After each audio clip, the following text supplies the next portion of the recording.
Oke, Assalamualaikum warahmatullahi wabarakatuh. Halo teman-teman semuanya, selamat datang kembali di channel ini ya, bersama saya Sumantri S.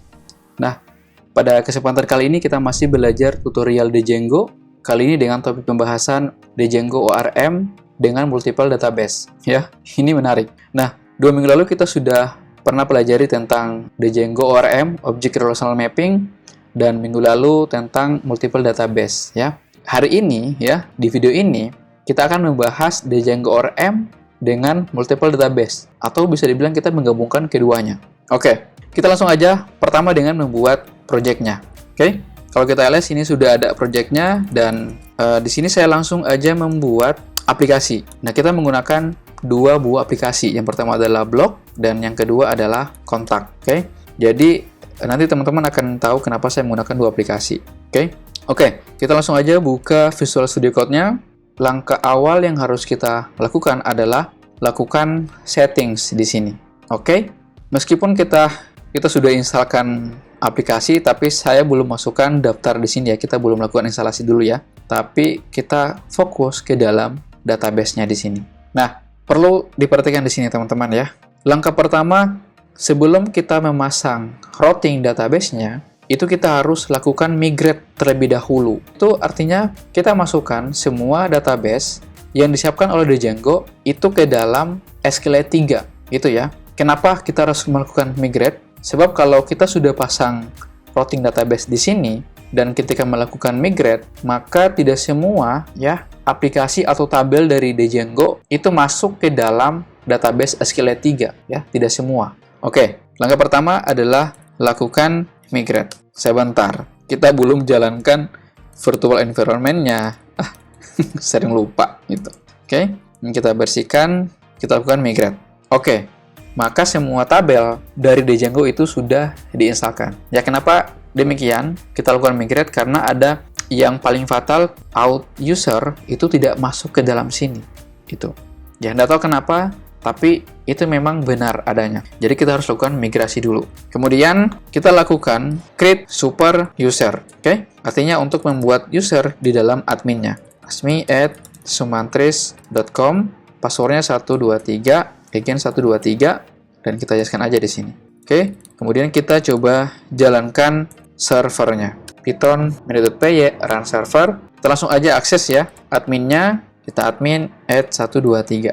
Nah, kalau kita kosongkan ya mesin engine-nya untuk default itu kosong, maka kita tidak bisa langsung login seperti ini. Paham ya? Silahkan lihat video saya minggu lalu. Oke, kalau kita ke tabel user, ini sudah masuk untuk user admin di sini.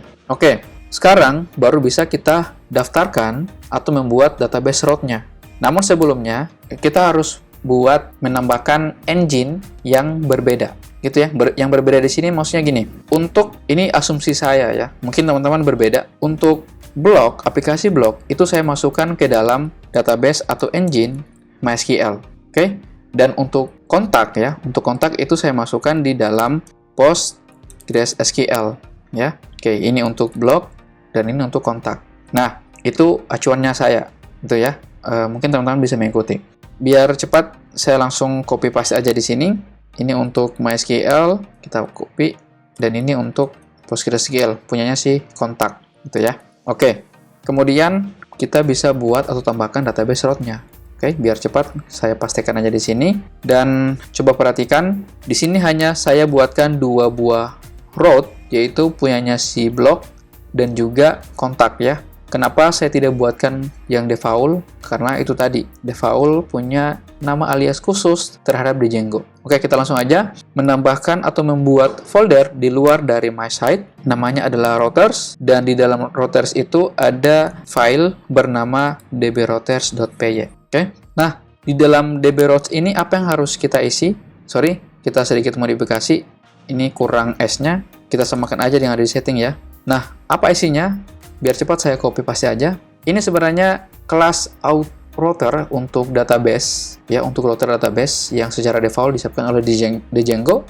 Dan karena kita lihat untuk perbandingan dengan yang minggu lalu, kalau minggu lalu database-nya untuk database default ya, untuk parameter default itu kita kosongkan ya, sehingga kita menambahkan yang seperti ini. Nah, karena default kita ada isinya, jadi kita ambil aja, langsung kita namakan sebagai kelas block di sini. Nah, untuk authentication dan content type ini kita ganti menjadi block. Nah, block yang di sini itu mengacu dengan instalasi aplikasi yang ada di sini, block dan juga kontak di sini.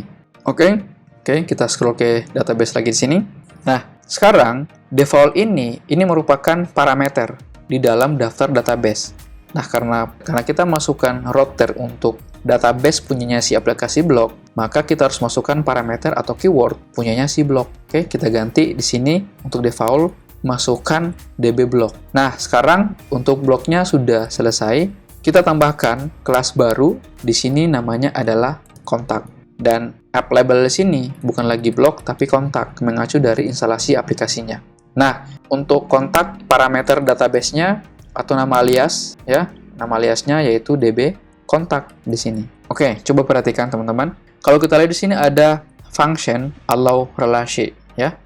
Mungkin kalau untuk block pasti ada relasinya, dan untuk kontak itu tidak ada relasinya. Makanya ini kita tidak perlu masukkan function allow relasi di situ. Oke? Kalau sudah seperti ini, artinya untuk settings database, multiple database sudah selesai. Dan sekarang kita mengacu ke masing-masing aplikasi. Yang pertama adalah modelsnya di sini. Biar cepat saya pastikan aja di sini. Coba lihat, kita di dalam bloknya ada dua kelas ya, kelas model. Yang pertama adalah artikel. Artikel itu ada judul, isi, dan pilih kategori. Dan pilih kategori itu relasi one to many terhadap kelas kategori yang ada di sini. Sementara kelas kategori itu punya field nama di sini. Oke, langsung aja kita lakukan registrasi admin. Kita impor artikel dan juga kategori.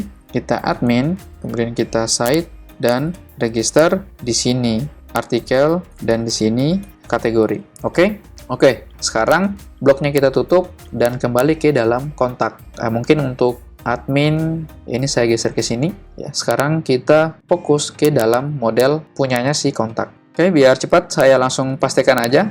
Nah, di dalam kelas kontak di sini ada 3 field ya. Pertama adalah subject dengan atribut chart field, kemudian ada pesan dengan atribut text field, dan email dengan atribut ya dengan field email field. Oke. Langsung aja kita sudah tambahkan model kontak dan kita lakukan registrasi modelsnya di dalam admin. Import kontak. Kita admin site register kontak. Oke. Nah, sekarang yang kita lakukan adalah setelah dibuatkan models, kita harus lakukan make migration. Oke.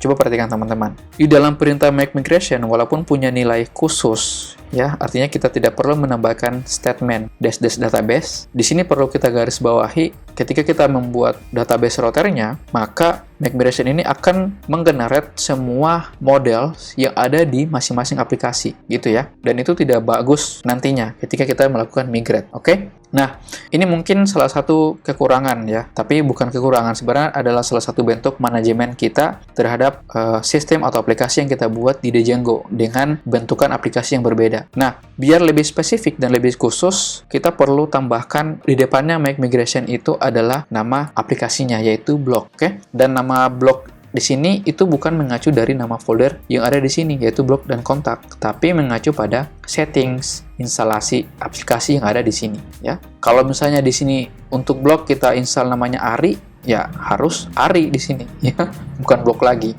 Oke, paham ya teman-teman? Lanjut, kita langsung enter aja, maka akan dibuatkan make migration baru, ya, di dalam aplikasi block, ya, maka terbentuk satu file migration baru inisial di sini. Kalau kita cek di kontak itu belum ada. Oke, caranya seperti itu. Dan jika sudah terbuat seperti ini, kita langsung aja lakukan migrate. Nah, untuk migrate seperti yang saya katakan di awal, untuk block saya masukkan dia ke dalam MySQL ya dengan nama database db block. Jadi sama dengan parameter yang ada di sini. Biar tidak menyulitkan saya nanti gitu ya. Oke, jadi kita langsung aja database db block di sini. Oke, mengambil nama alias atau parameter yang ada di sini punyanya si block. Oke, kita langsung enter aja. Maka jika muncul oke seperti ini berarti sudah berhasil ya dilakukan migrasi terhadap database aplikasi block dengan menggunakan MySQL. Untuk pembuktian kita coba cek di sini, itu tidak ada tabel blok kontak ya, atau blok artikel ya. Oke, sekarang kita coba cek di dalam MySQL-nya. Kita coba masuk ke dalam MySQL-nya, sebentar, kayaknya ada sedikit typo. MySQL, kita enter, kemudian kalau kita show tables, maka sudah berhasil ya, sudah berhasil migrasi, yaitu ada blok artikel dan kategori. Nah, coba perhatikan teman-teman, kalau kita flashback kembali di video minggu lalu, itu hanya ada 2 ya, atau 3, ada 2. Yang pertama adalah blok artikel dan juga Django migrasi. Nah, sementara dengan yang saat ini, itu ada banyak, bisa dibilang hampir semua tabel yang disiapkan Django itu masuk semua di sini. Oke, kenapa seperti itu? Oke, kenapa seperti itu? Oke, ya, saya jelaskan. Kita kembali ke sini. Nah, perintah atau statement, saya bersihkan dulu. Python manage.py migrate, itu sebenarnya di statement ini ya, ini sebenarnya dia melakukan 2 kali ya, migrasi. 2 kali proses migrasi. Yang pertama, migrate. Dia akan melakukan migrasi database atau engine yang masuk ke dalam nama aliasnya dari default. Nah, karena default ini punya nilai khusus terhadap Django, dan default ini sudah saling connect dengan instalasi aplikasi, makanya untuk tabel admin, authentication, dan content type itu masuk di dalam punyanya si blok ya, walaupun kita sudah memilih database secara manual ya, DB block mengacu dengan parameter atau alias yang kita asumsikan di sini. Gitu ya. Paham ya, teman-teman? Oke, sekarang untuk blok kita sudah berhasil lakukan migrate di sini ya. Sekarang kita lakukan make migration terhadap aplikasi kontak ya. Kalau kita lihat aplikasi kontak itu belum ada file migrasinya ya. Jadi sama seperti blok tadi, kita tambahkan di depan make migration adalah kontak, yaitu nama aplikasinya atau dari instalasi aplikasinya. Oke, kita langsung enter aja. Maka berhasil dibuatkan 1 buah file migration. Lanjut kita lakukan migrasi. Ini bukan lagi DB block, tapi ini merupakan parameter punyanya DB kontak ya, dengan engine database PostgreSQL. Oke, DB kontak, kita langsung enter aja. Sebentar, sepertinya ada sedikit kesalahan. Kita lihat fatal, database DB kontak does not exist. Sebentar, kita cek server. Oke, berjalan normal, dan kita coba masuk ke dalam database PostgreSQL. Oke, dan kita pantas error, database DB kontak does not exist. Setelah saya cek, database-nya belum ada ya. Oke, jadi kita langsung buatkan aja database-nya. Create database DB kontak. Oke, berhasil dibuatkan. Kita ls, maka database DB kontak sudah berhasil. Oke, sekarang kita lakukan migrasi ulang. Oke, kita langsung enterkan aja ya, karena sudah sesuai DB kontak di situ. Enter, maka ini sudah berhasil dimigrasi. Kalau kita cek database kontaknya, ini seharusnya sudah ada. Oke, sudah berhasil ya, kontak-kontak dan juga tabel default dari Django. Oke, kayaknya sedikit lama ya, karena baru melakukan migrasi dan setting agak sudah memakan waktu yang cukup lama. Tapi tidak apa-apa, tetap semangat guys. Nah, sekarang kalau kita refresh kembali ke home sini, maka blok ada dua model di sini. Yang pertama artikel dan juga kategori, dan kontak ada 1 kontak di sini. Nah, sekarang kalau kita ke artikel, kemudian add artikel, di sini ada pilihan kategori ya. Oke, berdasarkan judul ya, judul video kali ini kita tidak menambahkan data ke dalam adminnya. Oke, melainkan ke dalam Python shell. Nah, untuk di blok yang harus kita lakukan penambahan terlebih dahulu adalah di dalam kategorinya di sini, karena saling berelasi gitu ya. Oke, kita kembali ke Visual Studio Code, dan ini saya coba clearkan, dan kita langsung aja masuk ke dalam shell-nya. Oke, yang pertama harus kita lakukan adalah kita impor masuk semua models dari aplikasi. Untuk blok itu ada artikel dan juga kategori. Dan untuk kontak itu ada 1 buah model, yaitu kontak. Kalau kita kontak ya, sesuai ya, di dalam file models itu ada kelas kontak. Oke, sebelum kita memulai menggunakan Django ORM, menggunakan Python shell, lagi-lagi kita kembali ke dalam dokumentasi di sini. Oke, saya ingatkan selalu membaca referensi atau dokumentasi. Nah, untuk Django ORM dengan menggunakan multiple database itu sedikit berbeda dengan menggunakan database tunggal ya. Oke, pertama kita harus manual memilih basis data. Ya, meskipun Django menyediakan sebuah API yang mengizinkan teman-teman merawat kendali lengkap terhadap penggunaan basis data dalam kode teman-teman. Peruntukan basis data ditentukan manual terhadap basis data yang diperuntukkan dalam sebuah router tadi atau database router. Oke. Nah, secara manual untuk memilih basis data menggunakan query set itu kita menggunakan atau memanggil function atau method yaitu using di sini.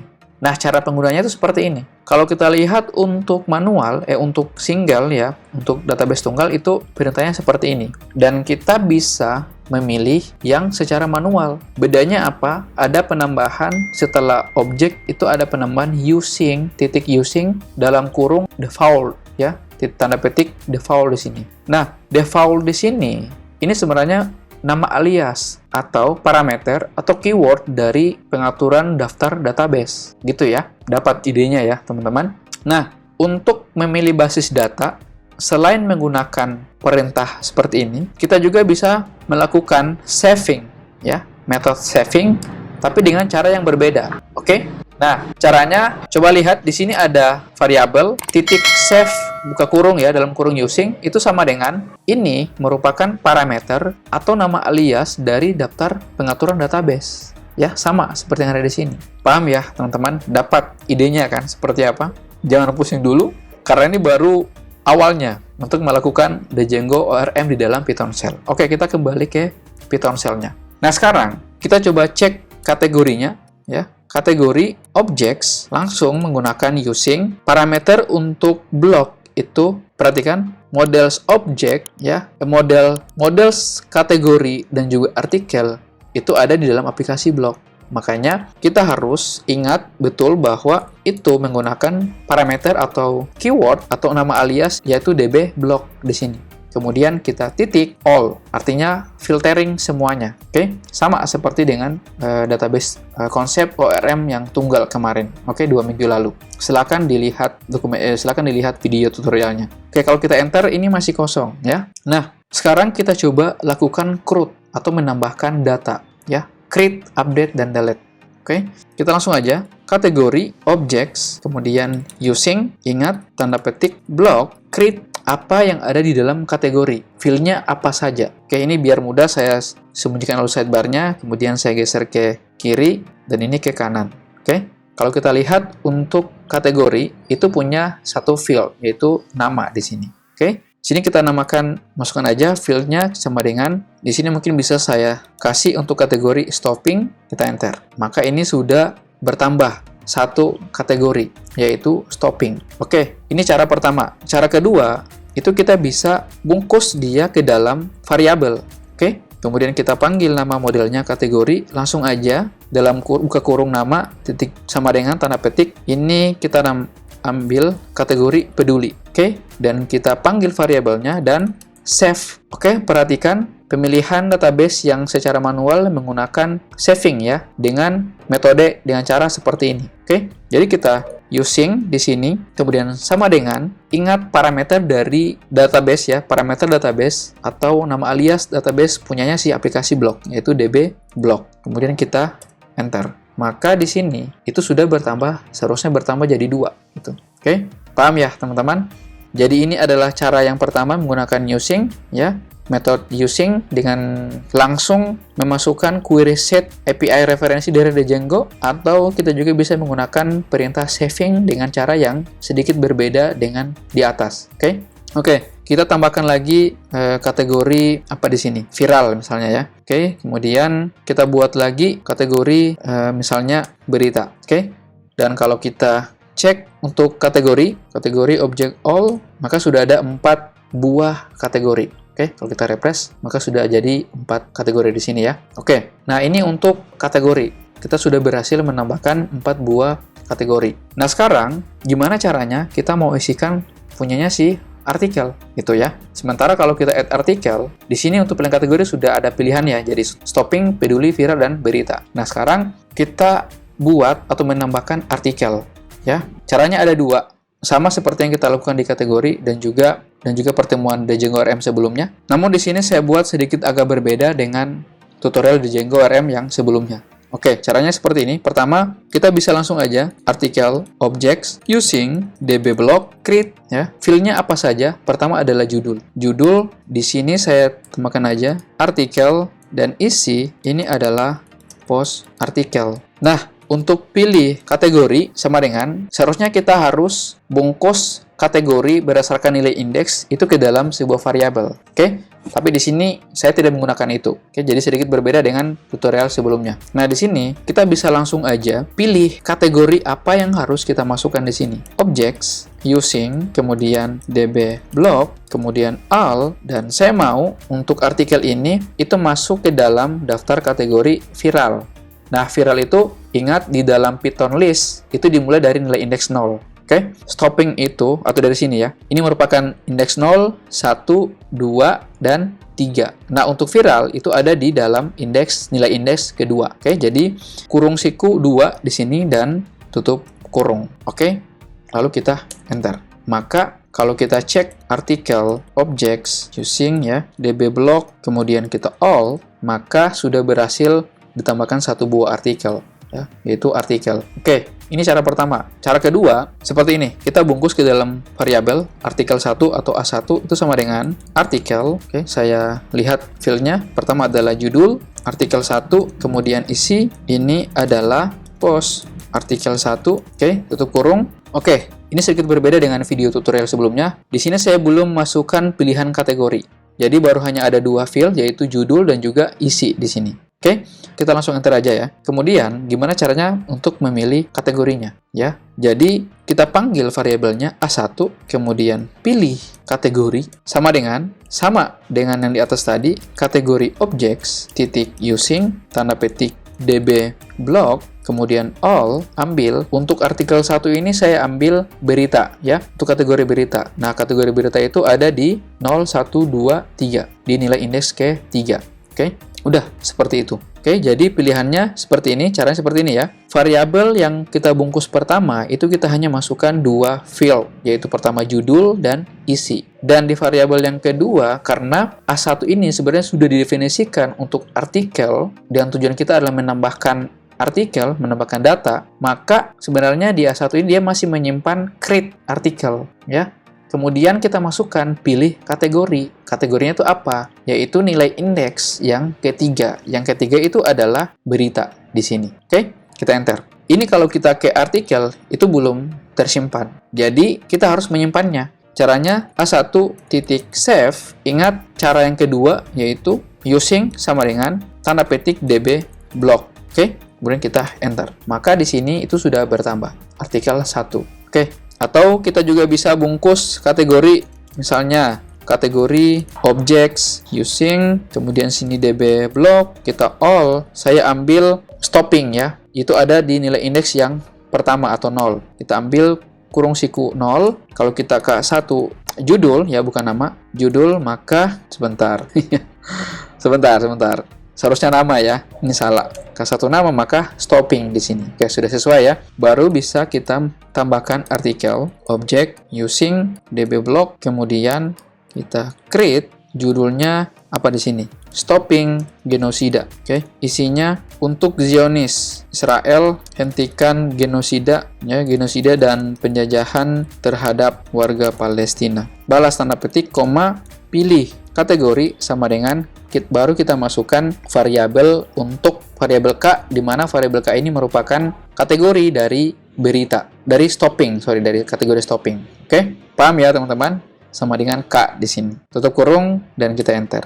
Maka sudah bertambah satu buah artikel yaitu stopping genosida. Oke, ini saya bersihkan dulu. Oke, untuk artikel kita tambahkan aja mungkin 4 buah artikel. Kemudian di sini kita ambil untuk kategori peduli itu ada di K1, kategori objects. Kemudian kita using db block, kemudian kita all 1. Kalau kita K1 titik nama maka peduli. Oke, baru kita bisa buat seperti ini. Kita ambil artikel 3 ya, A3. Artikel di sini ada judulnya peduli Palestina. Oke, sorry. Kemudian isinya kami warga Indonesia sangat peduli terhadap warga Palestina. Oke, kita lakukan cara yang kedua tadi kita samakan aja, dan saya belum melakukan pemilihan untuk kategori, tapi untuk pilihan kategori saya lakukan seperti ini. Pilih kategori, kemudian kita masukkan variabel K1 yang sudah kita bungkus untuk kategori peduli. Oke, sama dengan K1 di sini, baru kita A3 titik save using sama dengan tanda petik db block. Oke, kita enter, maka ini sudah bertambah satu buah artikel, yaitu peduli Palestina. Oke, paham ya teman-teman? Jangan pusing dulu ya. Beginilah kalau kita menggunakan Django ORM. Nah, sekarang bagaimana caranya kita mau merubahnya? Oke, saya anggap untuk stopping genosida ya, misal stopping genosida ini kita jadikan huruf kapital atau huruf di depannya saja, huruf besar. Oke, caranya sama seperti dengan pertama kita harus bungkus ke dalam variabel. Oke, sebelumnya kita cek dulu daftar dari artikel itu tadi. Ya, sorry, db block all. Oke, nah stopping genosida itu ada di indeks keberapa? Kalau kita hitung 0, 1, 2 ya, berarti berada di indeks kedua. Nah, sekarang baru kita bisa masukkan. Kita bungkus dia ke dalam A2 misalnya. Oke, artikel objects using tanda petik db block tutup petik dan all kurung siku 2 sebentar. Objects, salah penulisan lagi nih. Objects, oke? Kalau kita A2 titik judul, maka stopping genosida. Nah, gimana caranya merubahnya? Caranya seperti ini. Kita A2 titik judul, itu sama dengan tanda petik, udah sama seperti ini, kita tinggal langsung aja genosida. Di sini kita save menggunakan manual, kita save ya dengan using tanda petik db block di sini. Oke? Dan kita enter. Kalau kita refresh, ini sudah berhasil ya. Jadi ada stopping genosida dengan huruf kapital di depannya. Oke, paham ya teman-teman? Nah, sekarang bagaimana caranya kita mau menghapus? Oke, caranya menghapus gampang saja. Kita bisa menyeleksi, misalnya saya hapus untuk artikel ya. Kalau kita lihat artikel dan artikel 1 itu punya nilai indeks. Untuk artikel 0 dan artikel 1 yaitu 1 nilai indeksnya ya. Kita bisa langsung aja seperti ini. Artikel, objects, using db block, kemudian kita all, kita ambil dulu yang artikel. Oke, kalau kita enter maka yang keluar adalah artikel. Nah, saya mau hapus artikel. Caranya seperti ini. Kita kembali lagi. Di dalam, setelah kita melakukan query set seperti ini, kita bisa tambahkan satu buah metode atau perintah delete ya. Delete, yaitu metode untuk menghapus. Udah, gampang. Seperti itu aja. Gampang banget. Kalau kita cek, maka artikel itu sudah hilang. Oke? Tuh, artinya sudah terhapus. Oke ya, teman-teman. Paham ya sampai di sini, teman-teman? Semoga bisa mengikuti. Ya, jangan pusing dulu dengan baris perintah seperti ini. Oke, sekarang kita coba ke kontak ya. Kalau kita cek kontaknya di sini, biar cepat ya, kita ke sini itu belum ada. Dan kita coba tambahkan using db kontak, kemudian kita create untuk kontak fieldnya saya lupa. Di situ ada subjek, masukkan aja subjek sama dengan pesan aja misalnya. Kemudian pesan ini adalah pesan. Kemudian untuk email, ini kita masukkan a@django.com seperti itu dan kita save. Maka sudah berhasil ditambahkan, gitu ya. Untuk merubah isinya ya gampang saja ya. Kita tinggal menyeleksi atau membungkus dia ke dalam variabel dan kita juga langsung bisa menghapusnya, gitu ya. Oke, sekarang bagaimana cara menghapus? Ya kita tinggal seleksi aja. Kalau kita objects, sebentar ini kita arahkan dulu, sorry. Kalau kita kontak, objects using, kemudian buka petik 1 db kontak tutup kurung all ya. Anggap saya mau hapus yang email B. Gampang aja, itu berada di nilai indeks pertama, kita tinggal kurung kurawal atau menyeleksi dia. Kemudian seperti itu ya. Target kita sudah terseleksi, baru bisa kita panggil ulang dan tambahkan perintah delete aja. Oke, maka untuk email B, pesan B itu sudah terhapus. Oke, kiranya seperti itu. Kita menggunakan ORM dengan Python Shell dengan beberapa database atau multiple database. Memang sedikit perbedaan, selebihnya sama untuk query set API referensi yang ada di Django. Dan untuk multiple, kita hanya menambahkan using seperti ini ya. Setelah objects dan juga tambahkan using, kemudian filtering atau all atau create atau apapun itu. Oke, kemudian Untuk saving, kita juga bisa menggunakan perintah seperti ini ya. Panggil variabelnya, kemudian titik save, dalam kurung using sama dengan, kemudian parameter atau nama alias dari daftar database. Oke, kita coba lakukan ini ya. Kalau kita cek sebentar, ini saya geser ke bawah. Untuk artikel ya atau kategori, kita bisa lakukan pengulangan for in. Tapi sebelumnya, saya coba bungkus aja dulu semua artikel, itu kita ambil semua ya, using dbblock, kemudian titik all. Oke, kalau kita semua artikel, maka sama dengan perintah yang ada di sini. Oke, baru kita bisa lakukan for, misalnya post in semua artikel, titik 2, kemudian kita masukkan print post judul, maka akan muncul seperti ini. Oke, dan kita juga bisa lakukan len semua artikel, maka ada jumlah 3 di dalam model artikel. Oke, jadi cukup ya teman-teman, mudah-mudahan bisa diikuti. Jadi mungkin itu aja untuk video kita kali ini. Terima kasih sudah nonton. Jangan lupa subscribe, like, dan share, karena itu menjadikan saya lebih semangat lagi untuk membuat video tutorial, khususnya tutorial Django Web Framework. Oke, mudah-mudahan bermanfaat, dan kita akan berjumpa kembali atau bertemu kembali di video seru lainnya. Saya Sumantri S, izin pamit. Bye!